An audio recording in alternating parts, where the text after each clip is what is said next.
I wasn't expecting anything new when I walked into the office that Monday morning. Same coffee smell, same familiar buzz of keyboards clicking and printers humming. I'd worked at Carson and Lowe for nearly 8 years, long enough to know which coworkers were allergic to small talk and which ones lived for it, which elevator was always late, and which days the espresso machine decided to rebel. At 36, I had my life figured out. Or so I thought. I had the corner office, a title that sounded impressive at dinner parties, and a calendar so tightly packed it could barely fit in a breath, let alone something as inconvenient as romance. Love? That ship had sailed long ago, or so I told myself. I wasn't bitter. I was practical. I dated. I tried. But no one ever felt enough. No one ever made me forget to check my watch. And then she walked in. The first time I saw her, I was standing by the floor-to-ceiling windows reviewing a contract with my assistant mumbling next to me about some scheduling conflict. I wasn't listening. Not anymore. Because across the office, the elevator doors opened with their usual ding, and out stepped someone who didn't belong. At least, that was my first thought. She was younger, maybe late 20s, with a kind of presence that felt both quiet and electric. Like static right before a storm. Dark curls framed her face in soft, careless waves, and her suit wasn't quite regulation, tailored too closely, sleeves rolled just enough to break the rules without getting caught. Her eyes, though, God, they scanned the room like she already owned it. And when they landed on me, it was like being read. Not looked at, read. That's the new associate director, my assistant said, like it was just another Tuesday. Jenna Rivera. Transferred from the San Diego office. Supposed to be brilliant. Jenna. The name hit somewhere low in my stomach. I turned away, forcing my attention back to the contract in my hands. I was being ridiculous. She was new. She'd probably say hello, maybe schedule a meeting or two, and then we'd fall into the usual rhythm of coworkers nodding politely in the hallways. But that's not what happened. Because she didn't just knock on my office door that afternoon. She strolled in like she'd been there 100 times, confident and calm, and leaned against the frame with a smirk that could have melted glaciers. Hi. I'm Jenna. Thought I'd come introduce myself before HR makes me sit through another 2-hour onboarding video. Her voice was smooth, warm.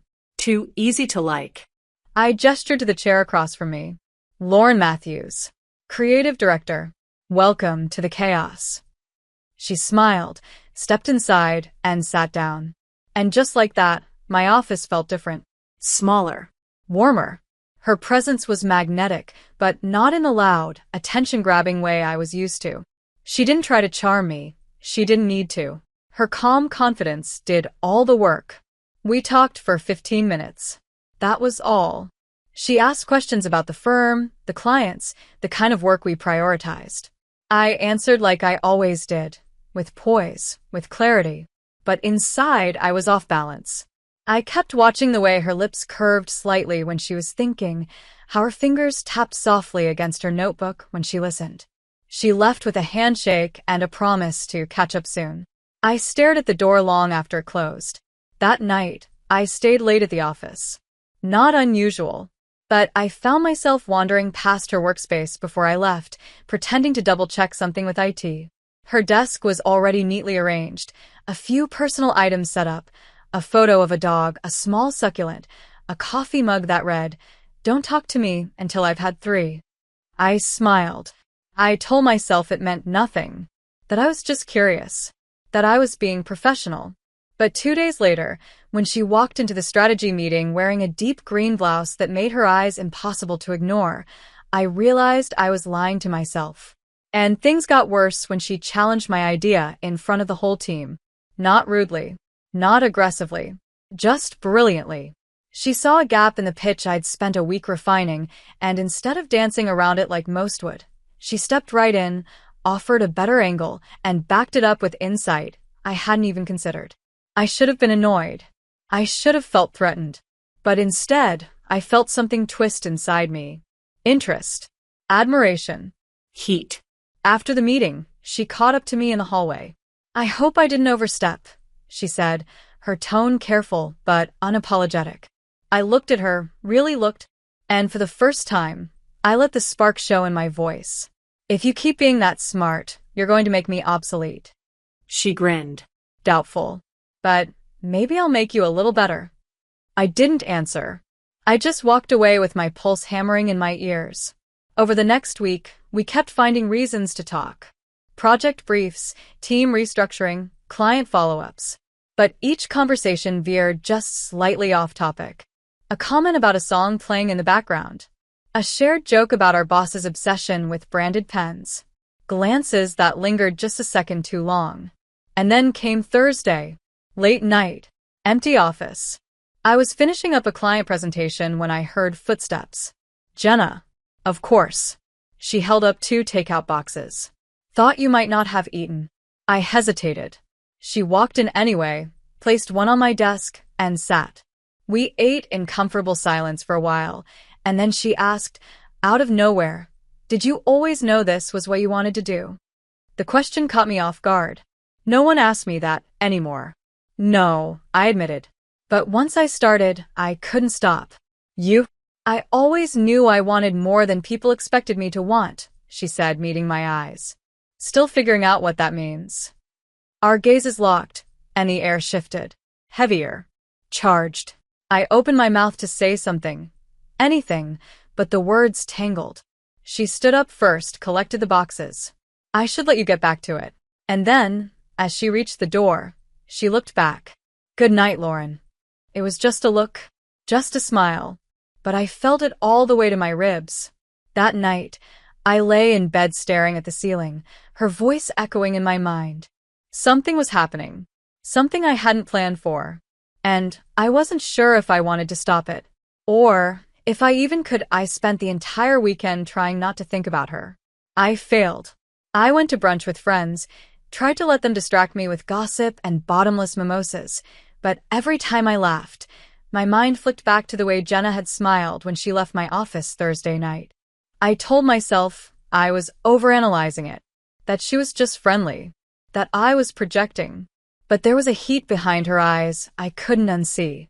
And there was something in me, something buried for so long, that had started to stir again. Monday morning hit with the weight of deadlines, meetings, and unread emails. I welcomed the chaos. It helped keep her out of my head until she walked past my office in a navy blue suit that made time hiccup. She didn't stop, just met my eyes through the glass wall and gave me the faintest, knowing smile. Like she remembered. Like she wanted me to remember too. I did. I remembered everything. That night. Her voice. That silence between us. Heavy with almost. Mid-morning, I found myself in the break room, hand wrapped around a coffee mug I wasn't drinking from, when her voice came from behind me. You always stare at coffee like it owes you something? I turned, pulse already betraying me. She was closer than I expected. Close enough to smell the citrusy hint of her perfume. It does owe me something, I said. Productivity. Sanity. She grinned. Then maybe it's time to switch to something stronger. Like what? Tequila shots in the conference room? She tilted her head. Tempting. But I was thinking tea. Something calming. You look tense. Her voice softened on the last word, and it landed lower than it should have. I looked away, pretending to refill the mug, even though it was already full. I'm fine. You sure? She asked, voice lighter now. Because you're stirring that coffee like it insulted your mother. I laughed to spite myself. I wasn't used to this, someone disarming me so effortlessly. Jenna didn't just flirt. She peeled layers. And the worst part? She wasn't even trying. At least, not obviously. That afternoon, we ended up in the same brainstorming session. It wasn't planned. She wasn't even supposed to be on that project, but she'd been looped in last minute to offer insight from her work in San Diego. I told myself to stay focused, to keep it professional. But every time she spoke, I found myself watching her mouth instead of listening to her words. Every time her eyes flicked to mine across the table, I felt that same tug in my chest. We bounced ideas off each other, challenged each other, pushed concepts further than the rest of the room could follow. And by the end of it, our director leaned back, impressed. Whatever tension you two have, he said, bottle it. It's turning into magic. The room laughed. Jenna looked at me, smile dancing at the edge of her lips. Not tension, she said. Just chemistry. My breath caught. No one else seemed to notice the way she said it. But I did. That night, she texted me. I hadn't given her my number. She must have pulled it from the internal directory. Thanks for the ideas today. You make me sharper. I stared at the message for longer than I should have, rewriting drafts of a reply in my head. Finally, I settled on, "You're already sharp. I'm just keeping up." She replied instantly.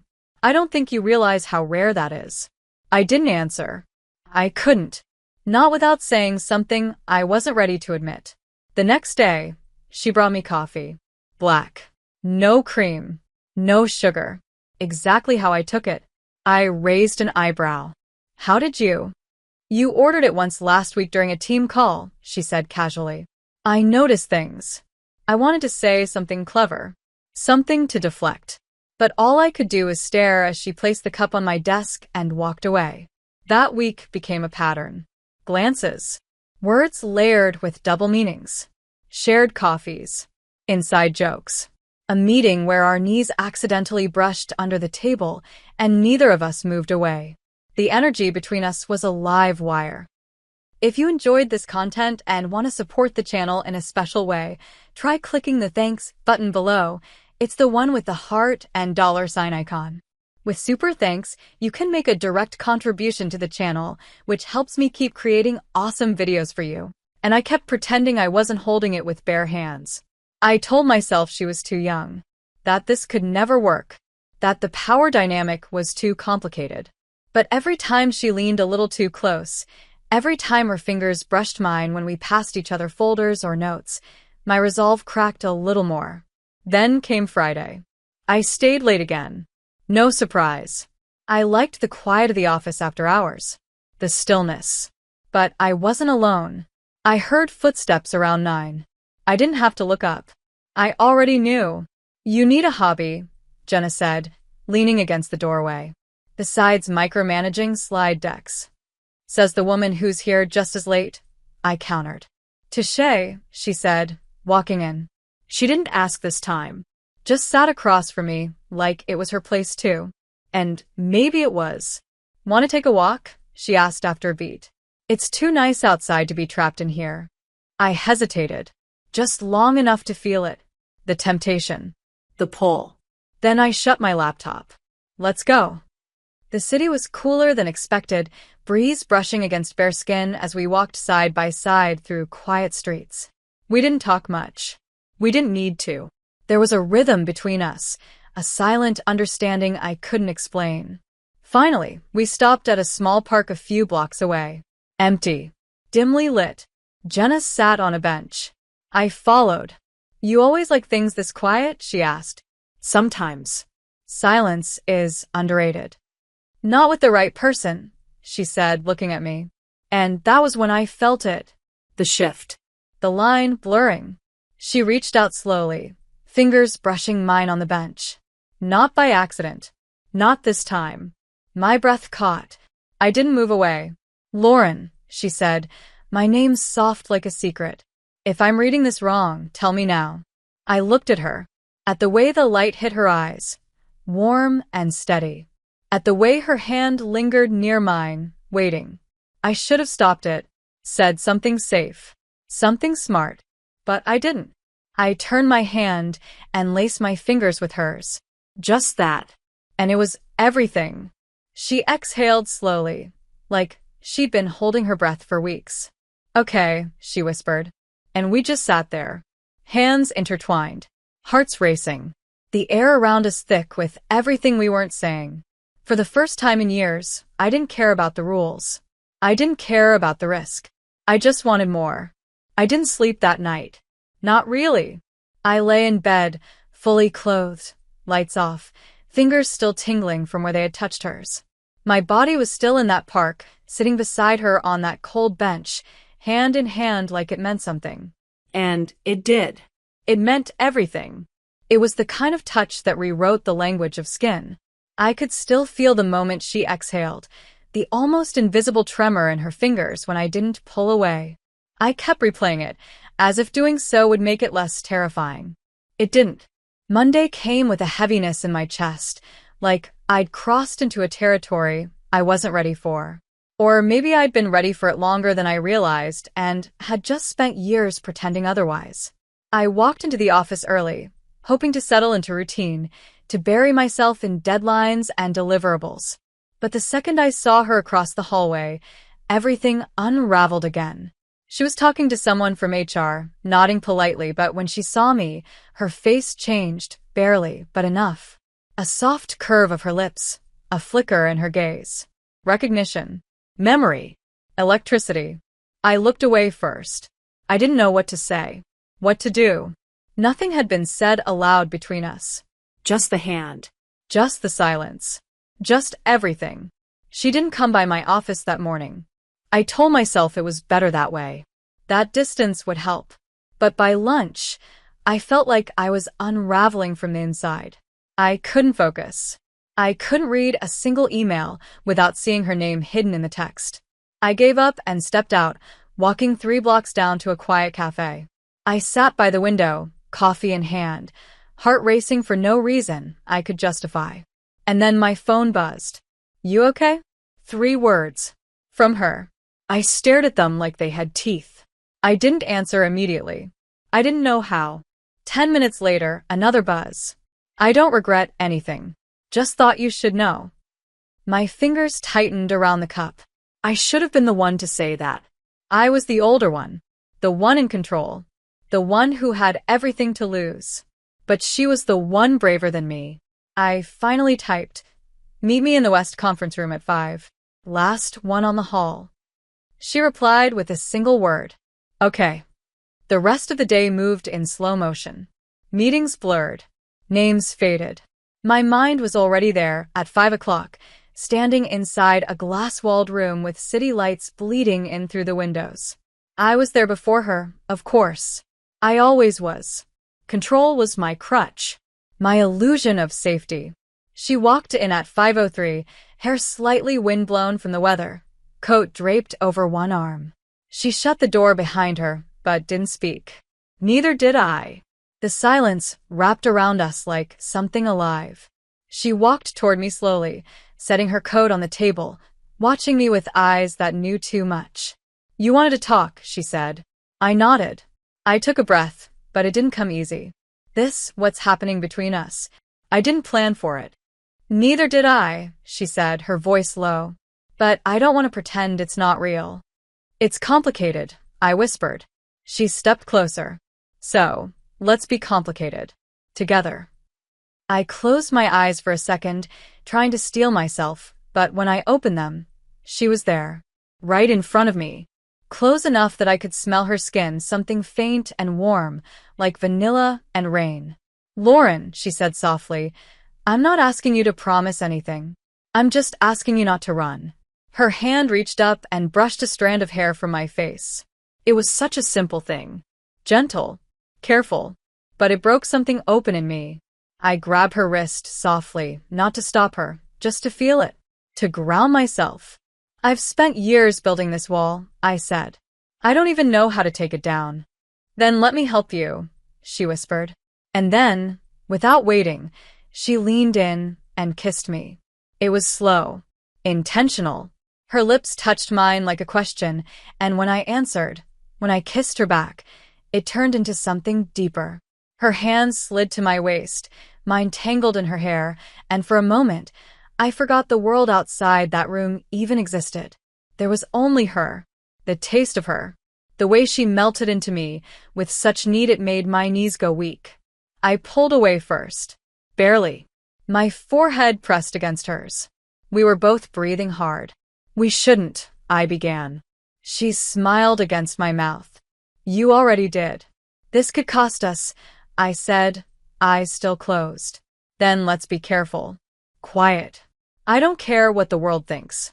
I only care what you feel when I touch you like this." Her hand slid along my jaw, fingers soft but insistent. My body answered before my mouth could. I kissed her again, this time with all the hunger I'd been trying to suppress. The kind of kiss that left no room for doubt. When we finally parted, I could barely look at her. Not because I regretted it, but because I wanted more. "We need rules," I said breathlessly. She laughed. "You mean boundaries?" "Something like that." "Fine," she said, brushing her thumb along my bottom lip. "Rule number 1, no falling in love." I raised an eyebrow. "Too dangerous?" "Too predictable," she teased. I stepped back, slowly straightening my blouse, forcing my heart to calm. "You should go, before someone sees. And if I don't want to, then I'll be the responsible one. For both of us? For now." She nodded, picking up her coat. Before leaving, she paused in the doorway. "Just so you know, I'm terrible at following rules." Then she was gone, and I was left standing in the silence, heart racing, mouth still tingling from her kiss, and fully aware that my life had just changed. I didn't sleep that night either, because for the first time in years, I didn't feel alone.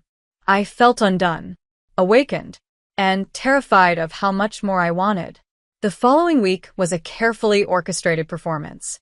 Every glance had to be timed. Every smile had to be casual. Every interaction in the office had to be scrubbed clean of the truth we now carried between us like contraband. And still, I couldn't stop watching her. I found myself anticipating her footsteps in the hallway, the sound of her voice in meetings, the scent of her perfume when she passed too close. It was torture of the most exquisite kind. We kept our distance in public. Or at least, we tried. But behind closed doors, in quiet corners and empty conference rooms, we were fire and desperation. Our stolen moments were never long enough. A kiss in the elevator just before the doors opened. Her hand brushing against mine under the table during a late-night meeting. My breath hitching every time she said my name like it meant more. Because it did. One night, I found her waiting in the back stairwell, the one no one used after 7 p.m. The second I saw her, the facade I'd worn all day cracked wide open. I didn't speak. I didn't have to. She pulled me against her with the kind of urgency that made the walls feel too tight. Her mouth was on mine, her hands in my hair, my blouse, my skin. The cold concrete stairs against my back contrasted sharply with the heat between us. We didn't say a word the whole time. Just breath, touches, the sound of zippers and sighs and whispered moans barely contained. When we parted, flushed and breathless, I saw something in her eyes that scared me more than any risk we were taking. Want. Real, deep, soul-shaking want. And it mirrored mine. After that night, everything became more dangerous. She started leaving notes on my desk, short and coded. "Nice work in the meeting today. Also, you smell like heaven." Or, "If I brush against you again during strategy review, it's entirely your fault." I kept every one. I told myself it was reckless, that I was older, more experienced, and should know better. But knowing better didn't stop my hands from trembling when she walked into a room. It didn't stop the flutter in my chest when our eyes met across the floor. It didn't stop the dreams. God, the dreams. One afternoon, we were in a client pitch together, our biggest account yet. I was supposed to be sharp, focused, in control. And I was, until Jenna leaned slightly forward to adjust the screen, and her hand brushed my thigh under the table. The contact was light, barely there, but intentional. I nearly forgot my next sentence. She didn't look at me, didn't react. Just sat back, calm and composed, while my pulse went into overdrive. Later, she found me in the hallway. "You were brilliant in there," she said, her voice low, and very composed considering. "You're playing with fire," I whispered. She smiled. "I plan to burn." That night, we ended up in her apartment. It wasn't planned. I told myself I was just dropping off some reports she needed for the morning. She opened the door in sweatpants and a tank top, barefoot, hair loose. My willpower lasted maybe 30 seconds. She took the reports from my hands and dropped them on the table without looking. Then she reached for me, and I let her. I let her pull me in, let her lips find mine, let her body press against mine until we weren't separate anymore. It was slower this time, more deliberate.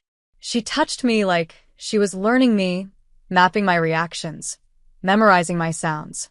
We didn't rush. We didn't need to. Every kiss was a conversation. Every sigh was a sentence.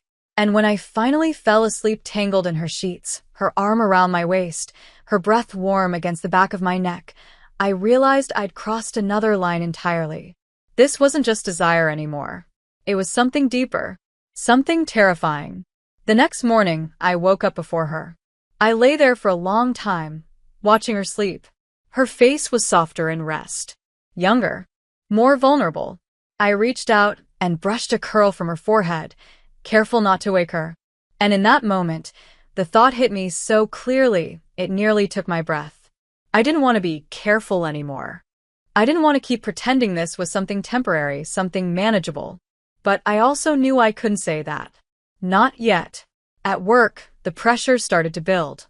People were noticing. Nothing overt, but there were glances, comments. My assistant asking, "You and Jenna seem to be working closely these days," with just enough edge to make me freeze. I played it off. I always could. But the awareness was growing. One afternoon, after a team lunch, I found Jenna in the copy room, her expression tight. "What's wrong?" I asked. She hesitated. Then, "Carol from PR just asked if we were seeing each other." My stomach dropped. "What did you say?" "That we weren't. That we're just aligned." "And did she believe you?" Jenna looked at me. "Do you?" That silenced me. Because I didn't even know what we were. Lovers? Co-conspirators? A risk I wasn't ready to name? She stepped closer. "Lauren, I don't need labels. But I need to know you're in this with me. That I'm not the only one losing sleep over you." I reached for her hand, just for a second, hidden between us. "You're not. God, Jenna, you're not." That night, I canceled a dinner meeting. I needed air. I needed distance. I sat on my balcony with a glass of wine, watching the city move below me, trying to remember what my life was like before she entered it. It felt impossible. She was in everything now. In my routines, in my senses, in my blood. I got a text from her around 10. "Can I come over? I don't want to be alone tonight." My fingers hovered over the screen. I typed, deleted, typed again. Finally, yes. 15 minutes later, she was at my door. And when I opened it, she didn't speak. She just stepped in, wrapped her arms around me, and held me like she didn't want to let go. And I let her. Because for all the fear, for all the risks, there was one thing I knew with absolute certainty. I didn't want to let go either. She didn't say much that night. Neither did I.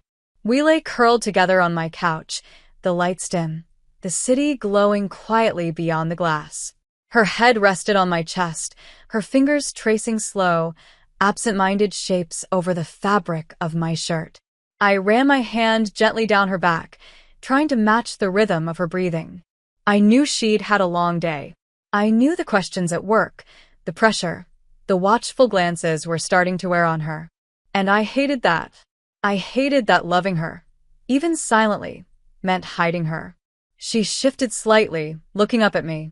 "Do you ever think about what would happen if people found out?" I hesitated. All the time. And it would get messy. HR, gossip, maybe even consequences. For both of us. She was quiet for a long moment, her eyes searching mine. Would it be worth it? I didn't answer. Because I didn't know how to tell her that she already was. That every day without her felt dimmer, smaller. That the idea of walking into that office and pretending again made my chest tighten in ways that scared me. Instead, I leaned down and kissed her forehead, gently. "Sleep," I whispered. "We'll deal with it tomorrow." But sleep didn't come easily. Not for either of us. The next morning, we acted like nothing had changed. Like we hadn't spent the night tangled together, whispering truths we didn't know how to say aloud. But it was getting harder to pretend. I could feel the shift in the air when she walked past me in the hallway. I could sense her hesitation every time someone else approached while we were mid-conversation. And I could see the longing in her eyes when she thought no one else was looking. That week, we avoided being alone too long. We kept our conversations brief, professional, but behind every word was a current pulling us back to each other. Thursday evening, I stayed late to finish up a presentation. The office was nearly empty. I was deep in slides and timelines when I heard the soft knock. She stepped inside, carefully closing the door behind her. "You're avoiding me," she said quietly. I set my laptop aside. "I'm trying to protect you." "From what?" "From me." From this. "From what it might cost us." She walked closer, her expression unreadable. "You're not protecting me. You're hiding from what you feel." I stood slowly, my chest tight. "You think I don't feel it? Then show me." She moved closer, and for a moment I forgot we were at work. Forgot about the glass walls, the risks, the rules. I reached for her, my fingers threading into her hair, and kissed her so hard it nearly broke something open. We pulled away breathless, and I whispered, "I think about you all the time. I wake up, and I want you. I sit in meetings, and I crave your voice. I go home, and my bed feels too big without you in it. Jenna, this isn't just attraction anymore." Her eyes softened, and for the first time, she looked scared. "Then why does it still feel like we're pretending this doesn't matter?" "Because I don't know how to stop being afraid," I said. "I've built a life on control, on caution. And you make me want to tear it all down." She reached up, her hand cupping my jaw. "Then tear it down. I'll help you pick up the pieces." I pressed my forehead against hers. "I don't want to lose you." "Then stop pushing me away." That night, we left the building separately, as always. But we ended up at the same place, my apartment. She was quiet at first, walking through the door with that guarded look she wore when her heart was full and her mouth didn't know how to keep up. I took her hand, gently, and pulled her close. "Come here." We didn't speak for a while. We just kissed. Slowly. Thoroughly. I lifted her shirt over her head and pressed her back into the pillows, memorizing every curve, every sound, every breath. She was soft beneath me but strong. She held me like she was afraid I'd disappear, and I touched her like I was trying to make a promise without words. Later, we lay in bed, legs tangled, fingers brushing between the sheets. She traced the lines of my collarbone with her fingertips. "I hate hiding," she said. "I know. I want to be able to touch you at work. Look at you. Sit next to you in meetings without pretending you're not everything I want." I exhaled slowly. "We'll find a way. Just a little longer." "I don't want a little longer," she whispered. "I want forever."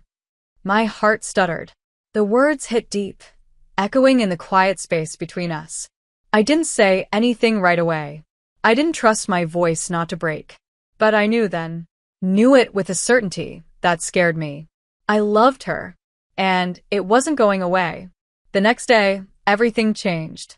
A coworker, Marissa from the data team, pulled me aside. Her tone was light, but her eyes weren't. "I'm not trying to stir anything, but people are starting to talk. You and Jenna? It's becoming noticeable." I kept my face neutral. "We work closely. That's all." She shrugged. "Just be careful. Office politics can get ugly." My stomach twisted all afternoon. When I finally told Jenna, she didn't look surprised. "So what now?" she asked. "Do we hide harder?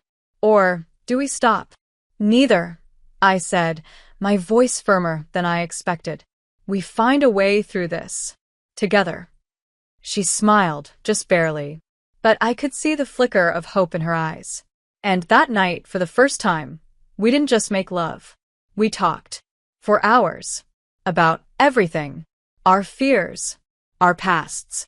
The future we both wanted but were too afraid to imagine. And somewhere between midnight and sunrise, she fell asleep in my arms again. And I knew. This wasn't temporary. This wasn't a distraction. This was the woman I had waited my whole life to find. I just had to be brave enough to stop hiding her. I used to think I was good at compartmentalizing, that I could keep things separate. Work in one box, personal life in another. Love, that box had been locked up and shoved onto a shelf years ago, gathering dust beside old hopes and even older scars. But Jenna made a mess of all my neat little compartments. She didn't just pick the lock. She broke in, knocked everything over, and filled the space with a warmth I didn't know I'd been craving. Now, Every part of my day was tangled with her. I saw her in everything. My morning coffee, the playlist I used to focus, the scent of my own clothes after she'd buried her face against my shoulder the night before. I couldn't breathe without feeling her somewhere in the air. And the more I loved her, the harder it became to pretend. We tried. God, we tried. At work, we followed every unspoken rule. No touching. No lingering. Just casual conversations and practiced professionalism. But the tension was there. Always. In the way I'd glance up when she laughed from across the room. In the way her eyes softened every time they landed on me. In the invisible string that tied us together, tighter with every secret moment we shared. And then came the annual company retreat. A 2-day offsite event at a sleek resort on the coast. Meetings by day, cocktails by night. Team building, presentations, forced fun. I'd nearly forgotten about it until the email reminder landed in my inbox. I read it once. Then again. My stomach twisted. I knew what it would mean. Jenna and I in the same hotel. The same long dinners. The same unavoidable closeness. I wasn't sure if it terrified me or thrilled me more.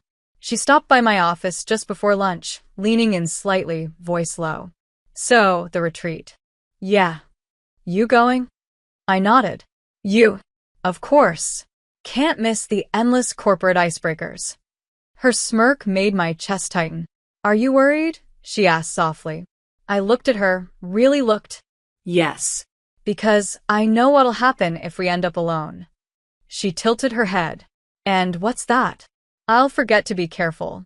That night, we agreed on boundaries. Separate rooms. No slipping away. No disappearing together. Just professionalism. Just survival. But the second I saw her in the hotel lobby, jeans, black boots, that soft leather jacket I secretly loved, I knew we were already doomed. The day passed in a blur of presentations and small talk. I gave a keynote on creative strategy. Jenna ran a breakout session on client innovation. We didn't make eye contact once. But every time I sensed her nearby, my body responded like a compass finding north. By the time the evening mixer began, I was already unraveling. The bar was crowded. Laughter, clinking glasses, conversations layered over music. I stood near the balcony, nursing a glass of wine, pretending to listen to a junior exec explain his new campaign idea. And then I felt it. Her presence. I turned slightly. She was across the room, standing with a group from finance, laughing at something. But her eyes were locked on me. My breath caught. She raised her glass slightly, a private toast. I didn't smile. I couldn't, because if I did, I'd go to her. I'd touch her. I'd ruin us. I left early. Claimed a headache. My heart pounded the entire walk back to my room. I locked the door behind me, turned off the lights, and sat in the silence, trying to breathe. 5 minutes later, there was a knock. I froze. Another knock. Soft. Familiar. I opened the door. She stood there, eyes wide, hands clenched at her sides. I know what we said, she whispered. But I can't. I can't pretend I don't need you tonight. I didn't respond. I stepped aside. She walked in. And when the door closed, we weren't coworkers anymore. We were just us. Her mouth was on mine, before I could think. Her hands at my waist, my fingers in her hair. Clothes fell like memories. Mouths remembered everything. We made love slowly, reverently, like it might be the last time. Like we were etching each other into skin. When we were tangled in the sheets afterward, breathless and raw, she looked at me with something I hadn't seen before. Fear. Lauren, she said, voice trembling. What are we doing? Falling, I said. Dangerously fast. What if it ends badly? Then it ends. But not without me loving you first. She blinked, lips parting slightly. You love me? Yes, I said. God, yes. She buried her face in my neck, and I felt her exhale against my skin like she'd been holding that breath for weeks. I love you too, she whispered. So much it terrifies me. We didn't sleep much that night. Morning came too soon, and we dressed in silence, not because of regret, but because we knew what waited outside the door. We exited at different times, kept our distance, but something had changed. The weight of what we felt was too big to hide behind clipped conversations and corporate smiles. And it showed. People noticed. The glances became longer. The whispers quieter, but more frequent. By the time we returned to the office, I could feel the tension crawling along my skin. It didn't take long. That Friday, my supervisor called me into his office. He was polite, measured, but his tone was firm. "There are rumors, Lauren, about you and Jenna Rivera." I kept my voice even. "Rumors are just that. We have a responsibility to the integrity of the workplace. And we've done nothing to compromise that integrity." "Be careful," he said. "That's all I'm saying." But the message was clear. Eyes were on us now. I told Jenna that night. We sat in my car, parked in a quiet corner of a neighborhood far from work. She stared out the window for a long time. "So what now?" "We stay careful. Stay quiet. Just a little longer." "Lauren, I know. I don't want to be your secret anymore." The words landed heavy. I reached for her hand. "You're not a secret. You're the most real thing I've ever had." "Then prove it," she whispered. "When the time comes, choose me." I looked at her and knew, deep in my bones, that I would. No matter the cost. Because at 36, I'd built a career, a name, a reputation. But none of it meant anything if I lost her. Not now. Not after finding the one thing I never thought I'd have. Something real. Something terrifying. Something that felt a lot like forever. The walls were closing in. That's what it felt like. Every day tighter. Every glance heavier. Every silence louder. I had thought we could keep this quiet. That if we were smart, careful, we could live in the stolen hours and hidden touches and no one would know. But the world notices when something is real. Especially when it burns. Jenna and I had grown bolder without realizing it. Not in our actions. Those were still contained behind closed doors, in parking garages, stairwells, and late-night texts that burned through the screen. But in our eyes, in our body language, in the way we looked at each other like we belonged. Love leaves marks, even when it hides. One Monday morning, I stepped off the elevator to find Jenna already in the office, laughing softly with a junior designer over coffee. She glanced up and smiled when she saw me, small, discreet, but not invisible. And that smile undid me in the worst way. I forced my own smile in return and walked past without slowing, my pulse already racing. Minutes later, I was in my office, door closed, trying to breathe. Then came the knock. She stepped inside quickly, closing it behind her. "Hey," she said, her voice low, careful. "Are you okay?" I looked up at her, took in the concern on her face, the way her arms were folded tightly across her chest like she was holding herself together. "No," I said. "Because I hate this." "I do too.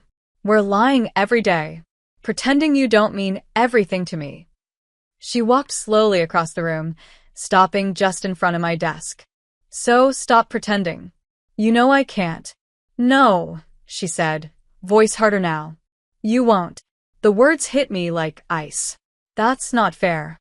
"Isn't it?" she asked, stepping back. I walk around pretending I don't see your eyes find me in every room.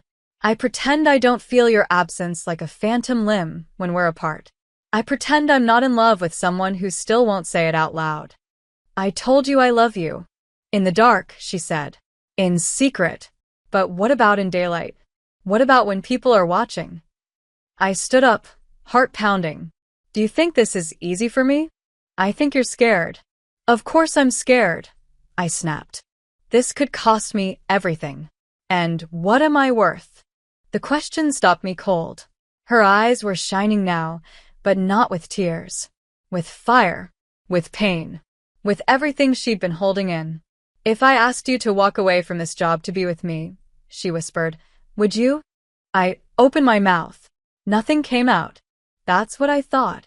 She turned and walked to the door. "I didn't ask you to," I said quietly. She paused with her hand on the handle. "No." "But one day, someone else might. And she'll say yes." And then she left. The silence that followed was crushing. I sat down hard, my legs unsteady, my chest aching in places I didn't know existed. That night, I didn't go to her. I couldn't. My pride, my fear, my confusion, everything pressed in until I couldn't move. I lay awake in my apartment, her absence screaming in every corner. I checked my phone 100 times. No messages. No calls. I thought about texting her, but what would I say? Don't leave. I'm sorry. I'm scared. I love you.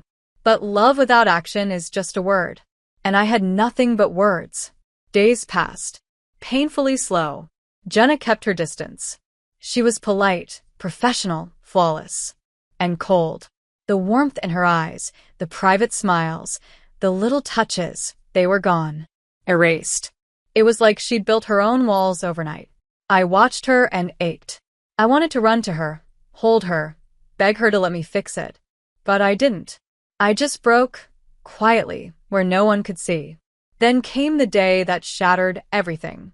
I walked into a meeting and found her seated beside Marissa, the woman from Data. They were laughing. Close. Familiar. And I saw something in Marissa's eyes I hadn't seen before. Interest. Heat. She touched Jenna's arm when she made a joke. Jenna didn't pull away. I felt like the floor tilted. I sat through that meeting in silence, staring at the screen, hearing nothing. When it ended, I left without speaking. Back in my office, I closed the door and locked it. I leaned against the wall and slid down until I was sitting on the floor, arms wrapped around my knees, eyes burning. I hadn't cried in years. Not once. But that day, I did. That day, I let everything fall apart. Hours later, long after most people had gone home, I was still there, still broken, when I heard the knock. I didn't answer. She came in anyway. Jenna stepped inside, her face unreadable. You weren't at your last meeting, she said softly. I wasn't feeling well. You look awful. Thanks. A pause. Then she walked to where I sat and slowly lowered herself to the floor beside me. Neither of us spoke for a while. We just sat there in silence. And then I whispered, I saw you with Marissa. That wasn't anything, she said. It felt like something. It wasn't. Another beat. But it could be. If you push me away again. I turned my head to look at her. Her eyes were softer now. Sadder. I can't keep breaking like this, Lauren. Then don't. I'm trying. No, I said. Let me try now. I reached for her hand. She let me. Our fingers laced together like they'd never stopped. I've been a coward, I said. You're right. I've been hiding you. Hiding us. But not because I don't love you. I do. God. Jenna, I love you so much it hurts. Her breath caught. Then do something about it. I will. When? I looked at her. Soon. That's not good enough. Then come with me. She blinked. What? Right now. Let's get out of here. Away from the office. From the pressure. From everything. Where? Anywhere, I said. As long as it's with you. She stared at me like she wasn't sure if I was real. Are you serious? Dead serious. What about the job? Screw the job. Just for tonight. For a moment, she hesitated. And then she nodded. Okay. We stood, grabbed our coats, and walked out together for the first time. No lies. No pretending. Just two women in love, finally ready to stop running from it. And as we stepped into the night, hand in hand, I felt something shift inside me, like the world had finally caught up to the truth we'd been carrying for months. I didn't know what tomorrow would bring, but I knew this. I wasn't going to lose her again. Not now. Not ever. We didn't run away. Not really.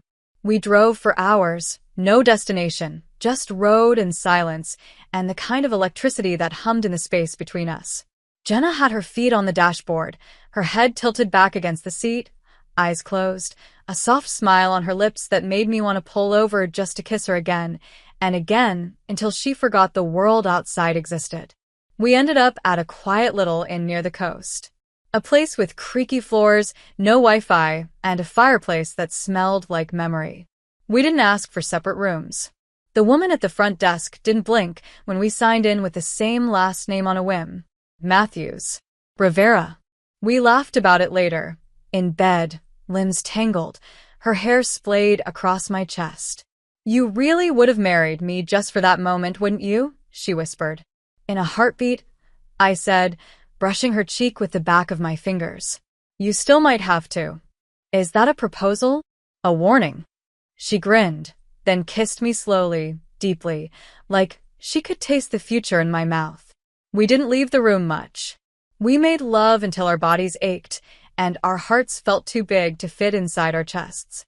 We talked about things we never had time to say, childhoods, dreams, regrets, the way love had failed us before. I told her about the first time I kissed a woman. She told me about the first time she fell in love with one. We were raw and real, and completely ours. For 2 nights, the world didn't exist. No meetings. No glances. No lies. Just her laughter echoing off wooden beams and the feel of her breath against my neck as she fell asleep wrapped around me like I was home. But the world doesn't stay quiet forever. On the 3rd morning, my phone buzzed. I ignored it at first. Then it buzzed again. And again. Jenna looked up from where she was making coffee in her robe, eyebrows raised. "Popular today?" I picked it up, stared at the screen. 10 missed calls. 2 from my supervisor. 3 from HR. 1 from Marissa. And a message from my assistant. "Someone saw you and Jenna leave together Friday. They're talking. HR wants a meeting." Today. My stomach twisted. "Lauren." Jenna's voice was soft, but I could hear the edge of panic underneath it. I looked up at her, phone still in hand, heart racing. "They know." She froze. The silence between us wasn't peaceful this time. It was sharp, Dense. heavy. "What happens now?" she asked. "I don't know." But I did. We got dressed in silence. Packed quickly. The ride back was quiet, but not angry. Just bracing. Like standing on the edge of a storm and knowing the sky was about to open. Back at the office, everything felt different. Colder. Tighter. I could feel it in the way people looked at us. Too long. Too curious. Too knowing. Jenna disappeared into her workspace. I was called into HR within the hour. The conference room was already full when I arrived. My supervisor, 2 HR reps, and Marissa. She sat quietly in the corner, avoiding my gaze. "Lauren," one of the reps began, "we've had reports of an inappropriate relationship with an employee under your management." I sat down, spine straight, heart pounding. "I see. Do you deny it?" "Define inappropriate," I said calmly. One of them blinked. The other leaned forward. "You understand the seriousness of this." "I do." So a pause. "Are you in a romantic relationship with Jenna Rivera?" I exhaled. And then, for the first time, I didn't lie. "Yes." The silence that followed was immediate and thick. "Then we'll need to investigate further," my supervisor said, his tone tight. "Until then, you're on administrative leave." "Understood." I stood. Didn't argue. Didn't plead. I walked out with my head held high. And then I went straight to her. Jenna was sitting at her desk, staring blankly at her monitor. I didn't say a word. Just touched her shoulder gently. She turned. One look at my face, and her eyes filled. "They know," she whispered. "I told them," I said. "No more hiding." "What did they say?" "I'm on leave." "Are you okay?" "Not really," I admitted. "But I'm done pretending." "So am I." I took her hand right there in front of everyone. We walked out together. And for once, I didn't care who saw. That afternoon, we sat on my balcony, wrapped in blankets, sipping wine, trying to breathe through the fear. "What if they fire you?" she asked. "Then they do." "And your career?" "You're worth more." She blinked, tears slipping silently down her cheek. "Don't say that unless you mean it." "I've never meant anything more in my life." We sat in silence, the city sprawling out in front of us. The sun dipped lower. The sky turned orange. "I think I want to leave," she said after a while. The company? Yeah. Start over somewhere else. I've been thinking about it for a while. My throat tightened. Without me. She looked at me like I'd missed the point. With you, Lauren. If you'll come. I stared at her. At this woman who had walked into my life and changed everything. Who had peeled back layers I didn't even know I had. Who had made me feel seen, loved, whole. And I knew. Yes, I said. Wherever you go, I'll follow. She leaned into me then, pressing her forehead to mine. We're really doing this. Yeah, I whispered. We are. And even with everything uncertain, our jobs, our future, the world waiting to judge us, there was one thing I knew with terrifying, beautiful clarity. I had never been more certain of anything in my life. The world didn't fall apart. Not the way I feared. It didn't explode in scandal or collapse under the weight of whispers. It fractured quietly, piece by piece, subtle shifts, cool tones, long silences. That was how it began. The Monday after the HR meeting, I didn't return to the office. I was officially on administrative leave pending internal review, which was corporate for we don't know what to do with you yet. Jenna gave her resignation that same day. No announcement. No drama. Just a quiet email to the leadership team and a box packed by 11 a.m. I picked her up on the corner of Lexington and 54th, where she stood with her coat draped over her arm, her face unreadable. When she got into the car, she looked at me, exhaled, and said, "That felt like ripping off skin." "I know," I whispered. I reached over and held her hand for the entire drive home. That week was strange. We drifted in this space between endings and beginnings. The world outside kept spinning. Emails still arrived. LinkedIn updates piled up. Industry news scrolled across our feeds. But for us, everything had shifted. We slept in, made pancakes in sweatshirts, kissed in the kitchen until something burned. We applied for jobs, but only half-heartedly. We took long walks, said little, held each other's hands like lifelines. I should have felt panicked. My career had been the center of my universe for more than a decade. But with her beside me, it was just background noise. She was the real thing. She was the center now. And yet, not everything was peaceful. My phone rang almost daily, my supervisor wanting updates, HR asking for documentation, colleagues pretending to check in while digging for gossip. I ignored most of it. But then came the call I didn't expect. A partner at a rival firm. One I respected deeply. "We heard what happened," she said. "And I don't give a damn who you're sleeping with. I care about talent. And you're one of the best. You're offering me a job? An interview, at least. Discreet. Clean slate. No judgment."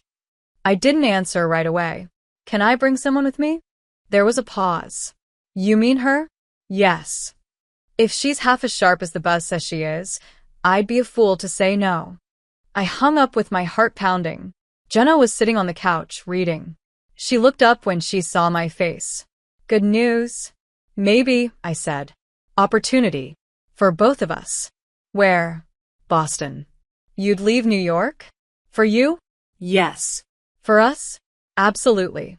Her eyes welled, but she blinked the tears back. "Then let's go." We spent the next week preparing. Applications. Portfolios. Interviews. There's something electric about doing it together side by side as equals partners. For the first time, our love wasn't hidden. It was foundational. It was the reason we were building something new. And yet, the weight of what we'd left behind still followed us. The final HR letter came on a Thursday. Formal language. Final decision. Termination for failure to disclose a relationship that could present a conflict of interest. No severance. No thank you for your years of service. Just a full stop. I read it once, then again. Jenna stood beside me, silent. When I looked at her, she reached for the letter and tore it clean down the middle. "You're more than what they did to you." I didn't cry, but something in me unclenched. "I hope they miss me," I said. "They will," she said. "But I won't. Not for a second." That night, we drank champagne in the bathtub. Our new life was just beginning. 2 weeks later, we boarded the train to Boston. 2 suitcases. 2 laptops. 2 hearts more sure of each other than ever before. Our new apartment was small but bright. Jenna insisted on painting the bedroom walls green. "It's the color of possibility," she said, splashing paint onto her cheek and laughing when I tried to kiss it off. We started our new jobs on the same Monday. Different companies, same building. We met for lunch in the atrium and acted like any other couple. No secrets, no code words, no hiding. The first time I introduced her to a colleague as my partner, she squeezed my hand so tightly I thought she'd break it. I didn't mind. Every time I passed her in the lobby or saw her reflection in the glass of another floor, I felt it again, that same breathless certainty that had hit me the day she first walked into my office. I had found the woman of my life. And I had chosen her, again and again, over fear, over comfort, over everything I used to think mattered more. One night, weeks into our new lives, she turned to me in bed and said, "Would you have done it all differently if you knew how hard it would be?" I looked at her, brushed the hair from her forehead, and said, "No, because it brought me here." To you. She smiled and whispered, "Then let's never look back." And we didn't. Not really. Because when love is real, when it strips you bare, burns you down, rebuilds you, you don't need to look behind you. The future is enough. And ours had only just begun. It's strange, the way time softens things. The sharp edges of the past become smooth. The wounds don't vanish, but they stop aching in the same way. What stays, what refuses to dull, is the feeling, that bright, wild ache of knowing you chose something real, that you didn't run from it, that you let it change you. 2 years passed. Just like that. Boston became ours. A new apartment, slightly bigger than the last. A sun-filled kitchen with a crooked drawer we never bothered to fix. Sunday mornings with bare feet on cold tile and Jenna's humming filling the space before coffee brewed. We built a life not out of routine, but of intention. We kissed goodbye every morning, even when late. We held hands on walks, even when no one was watching. We fought, of course we did, about groceries, dishes, career moves. But we always circled back to the same thing. This is worth it. We are worth it. Jenna thrived at her new firm. She rose fast, her name now whispered with respect in rooms that once underestimated her. And I found something unexpected, a new kind of power in starting over. I no longer worked to prove anything. I worked because I wanted to build things that mattered. And people noticed. And still, through everything, we stayed side by side. Not just surviving, growing, becoming. One night, after dinner, we sat on the balcony of our apartment. It was early autumn. The air was crisp, and the wine was warm in our hands. Jenna curled beside me under a blanket, her head on my shoulder, our legs tangled like they always ended up. "Do you remember the first time I came into your office?" she asked. I smiled. "You leaned on the doorframe like you owned the place." "I did not." "You absolutely did." She laughed softly. I was terrified. "You didn't show it." "You did," she said, grinning. "You barely looked at me." I couldn't. I was already falling. Her fingers slid into mine, slow and sure. I think I knew then. I didn't want to, but I did. I turned to look at her. She was watching me the way she always did when the world fell away, like I was the only thing she could see. "I want to ask you something," she said. "Anything." She shifted, reached into her sweater pocket, and pulled out a small velvet box. My heart stopped. My breath caught in my throat. She opened it. Inside was a ring, simple, elegant, golden light catching on the delicate band. "You've loved me through my chaos," she said softly. "Through distance and doubt, through risk and fear. You've held me in every version of myself. I never knew forever could feel this calm, this certain. But it does. With you. So, Lauren Matthews, will you marry me?" I stared at her, everything in me unraveling and coming together all at once. I didn't cry.